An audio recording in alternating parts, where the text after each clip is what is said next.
Mark's reviews and tutorials video. What we've got in front of us here is the replacement parts for the water pump and power steering pump on a BMW. This is off a little 120i. This here is where the pulley goes and your serpentine belt goes on the front. They're actually a combined unit on this car. These are both non-genuine parts, and I've got to say I am a bit impressed with how they look. I'm not actually going to fit them in mine, and I'm going to show you why. When I did the test, I had a noise, a clunky noise coming out of a 120i, and we took the serpentine belt off. It sounded like it was on the front, so we wanted to check all of the bearings.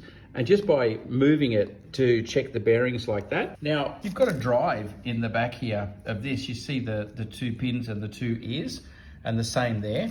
That drive matches up. When you're trying to diagnose if you do have a bad pulley or a noise, power steering pump, obviously if there's a lot of whining and squeaking carry on, or the power steering becomes super duper heavy, then you know your power steering pump's gone out. The water pump, if you start to get overheating, and there's no, when you take the radiator cap off, there's no water flow, no water being pumped, then water pump. But what I found, when I turned the bearing, it was clunk, clunk, clunk. It wasn't too good. I want to show you something though, brand new parts, and I'm going to put them together. Okay, so these are the two brand new parts.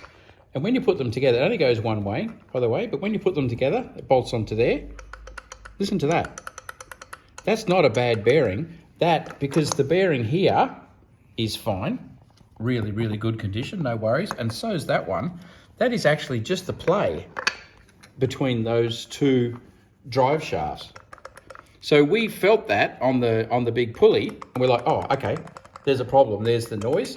But here, the brand new ones are doing exactly the same noise. Our power steering pump is working absolutely fine. Water pump's working absolutely fine, but we just thought we had a bearing noise because of that. So if you hear that play on this double unit, then it's actually just the drive unit. Now, I spoke to my friend at BMW. He did say that these ears can break. It can actually break the drive unit. Obviously, the water pump can go, steering pump can go, the drive unit between the two can go.